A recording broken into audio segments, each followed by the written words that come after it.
So we got the final viewing of Trix at kykNET. So it's a bit cock. We wanted to actually tell you guys to go watch this film, but now it's not playing at the cinema anymore. But I mean, who am I fooling, PJ? They were probably going to ignore Trix anyway. I won't be surprised, Matthew. It will be on Showmax soon, and over there you can ignore it also.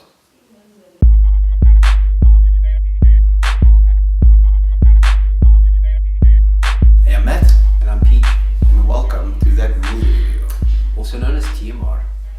Trix, another kykNET funded production, sees the Bosch husband and wife team re-team to play a team of bumbling cops, who happen to be siblings. As a brother and sister duo, and cops on top of it, it's clear that the filmmakers were going on the same road as Bliss Patrolli and Copposites.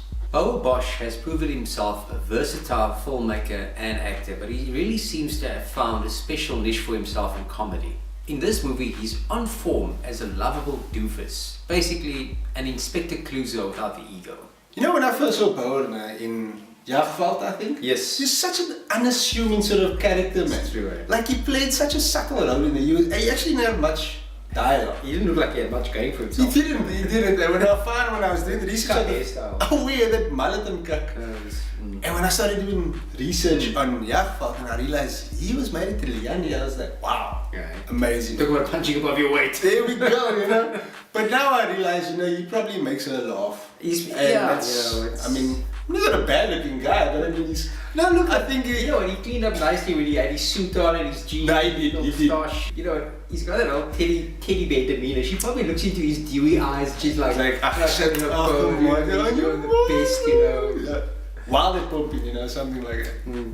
His lovely wife, Leandie Bosch, joins him as his constantly irate and cynical sister, whose annoyance with him is defined by her ear-shattering utterance of his name each time. And my oh my, can that woman shout. As Trix, Leandie lets rip so hard that there will be times when your ears will rasp and you'll look over your shoulder and go, did everybody else get that? My word, Leandie, you smoke an awful lot in this movie. Oh yes, like, I think she smokes more than like James Dean did in like the 50s. That's nothing. I think she smokes more than Keanu Reeves did in flippin' Constantine. Nah, mate, bro, you know, she smoked more than that bra in the Barney suit during his lunch break. Oh, no. And that guy did smoke a lot, eh? And this brings us to the acting, starting with Leandie as Trix. She is the weaker of the two leads, and not because she's a bad actor, but simply because she overacts. I mean, this is a comedy after all, not Shakespeare. I couldn't agree more. Her irate nature in this role actually works against the overall performance. Bouwer Bosch, on the other hand, delivers most of the time as Stace.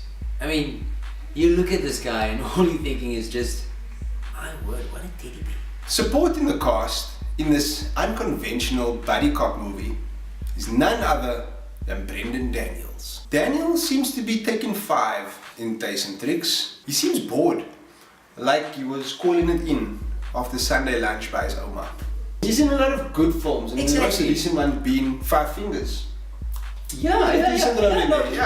You know what? So we know Brendan can act, man. Yeah, man. You know what? I think Brendan chops. I think Brendan was tired, man. He probably, maybe this was like a cool off film for Brendan. Oh yeah, you know what? Let me take something that's not going to challenge me too much. Too much, yeah. I'll go. Sorry, exactly. Stace and Trix thing quickly. Yeah, there you go. You know, pick up the paycheck. That sounds about right. Yeah. You know, Matt. I don't know if you noticed, but Brendan Daniels has actually got a cute cushion kykNET tattoo down here on his chest. Okay, what is that? It means if you keep talking kak about him, he's gonna mood you. Trix sports a talented cast of actors with a special mention going out to Charlie Bouwer. Bouwer once again proves that he's got a flair for dark comedies, and his role in here is certainly one of the standout performances of the movie. On directing duty, we have Quentin Krach, who has handled the film with some pretty decent direction. On writing duty, we have Quentin Krach himself, along with Sean Robert Daniels and Franny van der Walt. And on the plus, they have crafted an interesting storyline. However, Matthew, I'm inclined to say that the final product has as many hits as it does misses. So Matthew, it's that time whereby we give the boys and girls at home a score. Yes. Like they really care absolutely. about Trix. They might. I'm here to tell you, you should care about Trix Besides the fact that, you know, we all need to support local cinema, blah blah blah, we always preach this kak.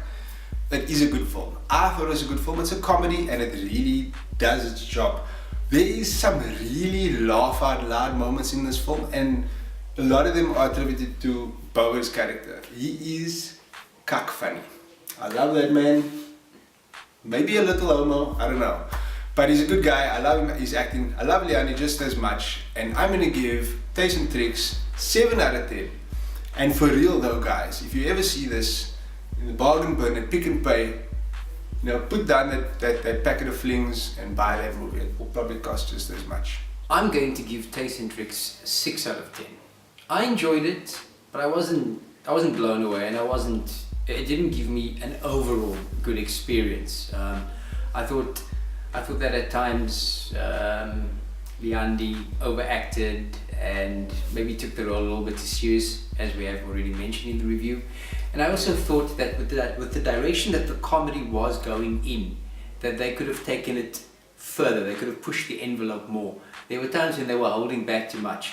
This movie was meant to be a comedy, and at times I just think there were moments where they could have gone full retard and they didn't. And because of that, the film never fully realizes its full comedic potential, and that's why I'm giving it 6 out of 10. So that's it this week for that movie review. Thanks for watching, guys.